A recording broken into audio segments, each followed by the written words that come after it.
술을 먹은 사람들이 중앙선을 구별 못 하나 봐요. 내 인생은 끝났다라고 생각하시면 돼요. 그렇구나. 네, 그래서 빨리 신고를 하고 그러니까요. 했으면은 살았을 수도 있어요. 네. 근데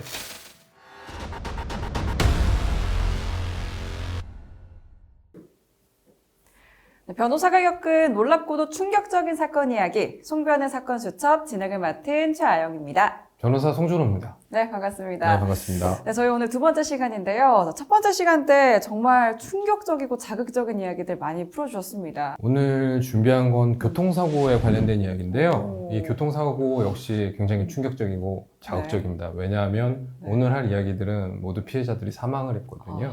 네. 첫 번째 사연은 운전자가 있습니다. 운전자가 술을 좀 많이 먹었어요. 피양새와 같이 이제 이 사람들이 이제 실수를 합니다. 그죠. 대중교통을 이용하거나 해야 되잖아요. 그죠. 둘이 이제 차를 타고 운전을 해요. 사고 시간 새벽 3시 6분이었어요. 당연히 사고가 났습니다. 마음이 아파요. 사고가 난 피해자분이 네. 그 새벽 시간에 열심히 일하시는 분입니다. 미화 일을 해주시는 맞습니다. 분들. 네. 우리 미화원분들은 사람이 없는 시간에 일을 많이 하세요. 그렇죠. 이 시간대에 일을 한다는 게 굉장히 위험에 노출되어 있다는 거거든요. 지금 작업장으로 오토바이를 타고 가는 중이었어요. 네. 안전장비도 다 착용하셨고 서행을 하고 계셨고 자기 차선을 지키고 계셨어요. 그런데 술을 먹은 사람들이 중앙선을 구별 못 하나 봐요. 많이 드셨나 봐요. 네. 과속으로 달리면서 2차선 도로에서 마주오는 차선으로 왜 갔을까요? 갔어요. 그 환경미화원께서는 오토바이를 타고 오고 계셨어요. 정면으로 너무 컸겠네요. 네. 충돌하셨고 환경미화원 분은 돌아가셨습니다. 그래도 이 가해자들은 네. 현장에서 도망가지 않았어요. 정확히 말씀드리면 운전자는 술에 만취를 해서 당시에 잠든 것 같습니다. 그 여자친구분은 술을 조금 덜 드셨나 봐요. 그래서 그 여자친구분이 신고를 합니다. 그러면은 우리가 원래 사고가 나면 피해자를 구호하는 일을 해야 돼요. 그게 의무거든요. 법적인 의무예요. 이 구호하는 일이 뭐 어렵냐? 그거 아니거든요. 119에 신고하고 그 자리를 지키면서 피해자의 상황이나 상태를 보고 있으면 그게 사실은 법에서 요구하고 있는 구호 의무를 한 거예요. 네. 근데 그것만저도 안 하는 사람들이 많아서 문제인데 물론 술을 먹고 사람이 죽었으니까 당연히 재판을 받고 처벌을 받습니다. 도로교통법이 있고요. 교통사고 처리 특례법이 있어요. 도로교통법은 운전과 뭐 도로의 교통에 관련된 법을 다 가지고 있는 거고 네. 교통사고 처리 특례법은 보험하고 좀 관련이 있는데 보험회사에서 해결을 해주고 인사사고가 났다거나 문제가 발생을 해도 조사를 받는 거거나 뭐 그런 일이 없어지잖아요. 맞아요. 네. 그게 이제 다 교통사고 처리 특례법 때문인데 여기서 규정하는 뭐 12대 중과실이 아닌 이상은 피해자가 원하지 않을 경우에 처벌받지 않는다라는 규정을 두고 있어서 네. 대부분 이제 보험을 가입하고 있는 요인이 되는 법률이에요. 우리가 사고가 나게 되면 자동차에 막 깨지고 뭐 도로에 파편이 날리고 맞아요. 그럴 거 아니에요. 그런 것들도 처리를 해줘야 돼요. 그걸 처리를 하지 않는 경우에도 처벌을 하는데 그거를 사고 미조치라고 해요. 결국 사람이 죽었지 않습니까? 이거는 또 특별법으로 다뤄요. 특정범죄 가중처벌법에서 술을 마시고 사고를 일으켜서 사람을 다치거나 죽게 이르게 하는 거는 위험운전치사상이라 그래서 특별히 또 가중처벌하는 법률이 있어요. 그래서 위험운전치사 돌아가셨으니까요. 네. 그리고 음주운전으로 처벌을 받게 됩니다. 제가 아까 말씀드린 것 중에 빠진 게 있죠. 이분은 도주를 도망가지를 않으셨어요. 그리고 잠이 드셨죠? 예, 그리고 네. 그 여자친구가 덕분에 구호 의무도 다 하셨어요. 네. 사고 미조치도 빠졌고 그리고 도주운전도 포함되지 않았어요. 그런 상황에서 피해자 유족들에게 정말 싹싹 빕니다. 당연히 구속되어 있는 상태예요. 네. 제가 말씀을 안 드렸는데 구속되어 있는 상태입니다. 네. 네. 싹싹 빌었습니다. 잘못하지 않았다고 말할 수는 없는 그렇죠. 상황이니까요. 네. 무조건 잘못했다고 해야 되는데 그런 거 있어요. 보통은 이런 경우에 다 구속이 되거든요. 네. 내가 여기 들어온 김에 에이 모르겠다 그냥 살다 나가자 이런 경우도 있어요. 그래요. 네, 이런 경우도 있어요. 합의를 하면 좋아요. 피해자의 용서를 유족들이 용서를 받는 건 분명히 자기가 여기에 사는데 그 기간에 영향을 엄청나게 미칩니다. 이 가족들은 너무나 그걸 잘 알았어요. 그래서 피해자 유족들을 찾아가서 사과하고 빌고 합의하고 이런데 정말 최선을 다했고 네. 금액도 그렇게 많이 들지 않았어요. 왜냐하면 자동차 보험에서는 민사사고에 대해서는 네. 보험사에서 보상을 해줍니다. 뭐 형사적인 문제까지 해결해 주진 않지만 고요. 오. 그리고 형사 합의를 따로 해야 되거든요. 네. 보통은 운전자 보험에서 나오는데 음주운전 같은 경우에는 잘 나오지는 않고요. 네. 그래서 사비를 통했고 가족들이 그걸 다 댔죠. 그래서 합의금이 대충 얼마나 나왔어요? 한 7천만 원에서 8천만 원 정도에서 합의를 받습니다. 나온 형량이 얼마냐? 얼마예요? 2년 받았습니다. 2년? 너무 적은 거 아닌가요? 판결문에는 이렇게 되어 있습니다. 다만 피고인이 자신의 잘못을 인정하고 깊이 반성하는 모습을 보이고 있고 이러한 피고인의 참회가 거짓된 것으로 보이지 않는다. 피고인이 피해자의 유족 측과 원만히 합의하여 피해자의 유족 측이 피고인의 처벌을 원하고 있지 않고 피고인에 대한 선처를 희망하는 의사도 밝히고 있다.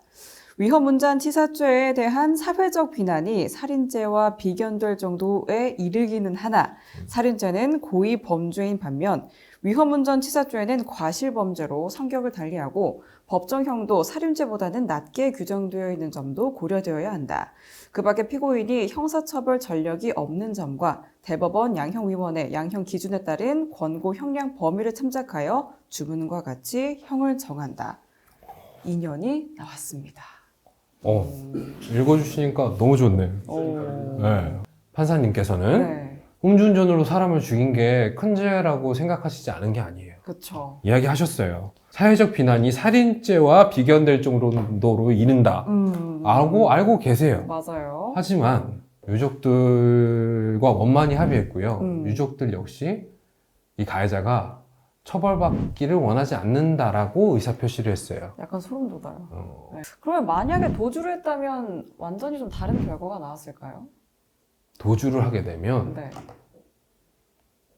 어떻게 돼요? 인생 2년은 망칩니다. 아, 그래요? 인생 망칩니다. 2년은 말도 안 되고. 2년은 도주를 하는 순간 네. 내 인생은 끝났다라고 생각하시면 돼요.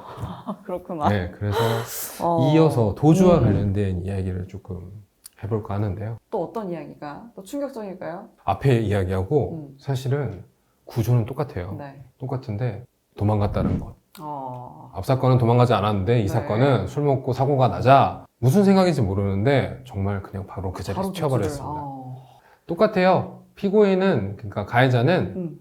술을 마시고 과속을 했어요. 150km가 넘는 속도로 어우, 달리다가 네. 포터트럭의 뒷부분을 봤습니다. 뒤에서 받으니까 전도가 됐어요. 근데 피해자는 전도된 상황에서도 살아 계셨던 걸로 보입니다. 물론 안전벨트를 안 하셨어요. 전도된 상황에도 살아 계셨던 걸로 보이니까 우리가 아까 말했잖아요. 구호 의무를 다했다. 빨리 신고를 하고 그러니까요. 했으면은 살았을 수도 있어요. 네. 근데 사고를 낸 가해자도 충격을 일단 했으니까 자기도 충격을 받았을 거 아니에요. 그쵸. 당연하잖아요. 맞아요. 차에서 한동안 가만히 있습니다. 충격을 받아서 아마 어떡해. 뭐 정신이 잃었을 수도 있고 네. 그런데 가만히 있다가 갑자기 차문을 열고 주섬주섬 나와요. 오. 나오고 나서 차를 이렇게 쓱 봅니다. 어디에 부딪혔는지 확인하는 행동이라고 볼 수 있어요. 그러니까 자기가 이제 사고 났다는 걸 인식한 거예요. 사실 그 주변에 목격자들도 있었습니다. 오. 목격자들도 말을 해줘요. 저기 지금 피해자 자동차 좀 뒤집어져 있다 어떡해. 하는데 이분이 네. 목격자들하고 이분하고 실랑이가 좀 있었어요. 어머. 그러더니 다시 차로 들어갑니다. 네. 그리고 블랙박스를 떼요. 오. 주변을 돌아보더니 뛰기 시작합니다. 와. 그리고 이게 뛰는 게 그냥 가까운 거리를 뛰냐? 그게 아니에요. 집까지 뛰어갔어요. 정말요? 집까지 뛰어갔습니다.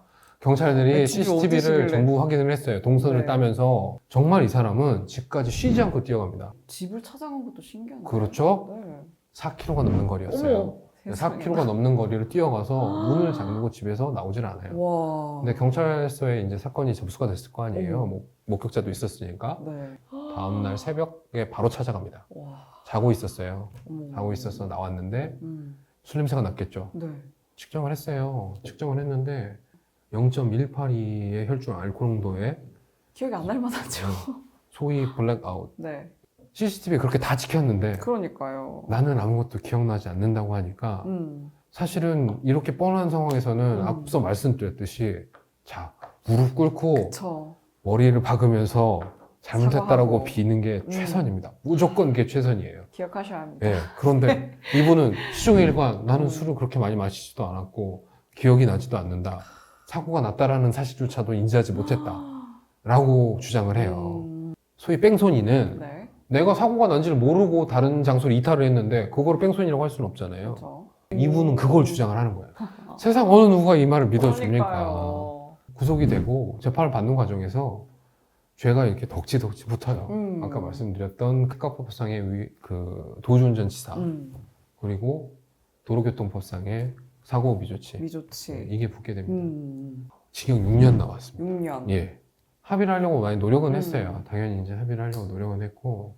앞선 사건은 2년 나왔죠? 네, 맞습니다.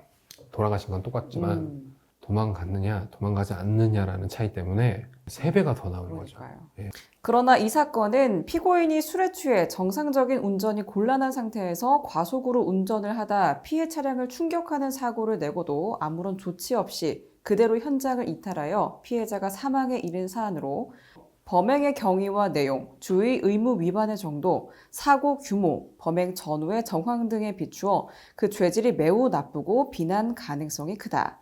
피해자에게 죽음이라는 돌이킬 수 없는 중대한 결과가 발생하였고 허망하게 고통 속에서 생을 마감한 피해자는 물론 갑작스럽게 사랑하는 가족을 잃은 유족들의 고통이 형언할 수 없을 만큼 크며 유족들이 피고인에 대한 엄벌을 탄원하고 있다. 피고인의 죄책이 매우 무겁다. 죄질이 무겁다. 네, 죄질이 무겁죠. 도주운전치상이나 도주운전치사가 아까 위험운전치상이나 네. 위험운전치사보다 처벌이 훨씬 높습니다. 도주운전이 있는 이상 위험운전치사가 있든 없든 그건 별로 중요하지 않아요. 이 어쨌든 죄로 도주한 게. 예, 도주한 게 상관이 높으니까 이걸로 처벌받게 되거든요. 그럼 그래서- 만약에 네. 그 경찰이 집에 와서 이제 알코올을 이제 검사를 하는 거잖아요. 그때 네. 뭔가 자고 일어났으니까 아무것도 안 나왔어요. 그래도 뭐 그래서 빨리 찾아옵니다, 최대한. 아 그렇군요. 네. 이분 같은 진정을 경우에도 소화하기 위해서. 도망간 시간에 밀접해가지고 바로 CCTV를 따서 추적해서 찾아왔어요. 그래서 누워있는 순간에 문을 두드리고 들어온 거라서 그래서 이제 혈중 알코올 농도를 확인할 수 있었던 네. 거고 도주는 절대 네. 안 된다. 1억이 넘는 돈을 주고 합의를 했어요. 네. 합의를 했기 때문에 형량은 감경이 돼서 오. 징역 4년을 받게 됩니다. 음. 하지만 도주운전이기 때문에 앞선 사건 2년에 비해서는 여전히 형량은 훨씬 그쵸. 많은 상태죠. 2배죠 사실은. 이분은 아직까지도 지금 음. 형기를 살고 계시고 있습니다. 네. 우리가 할 수 있는 거는 도주는 안 된다. 네. 라는 그리고 합의가 중요하다. 합의 네. 힘써야 한다. 네. 결과에 있어서 도대체 이런 일이 왜 일어났을까에 대해서 아직도 의문을 갖고 있는 사건이라서 머리에서 피를 그냥 촤촤촤촤 흘리고 계십니다.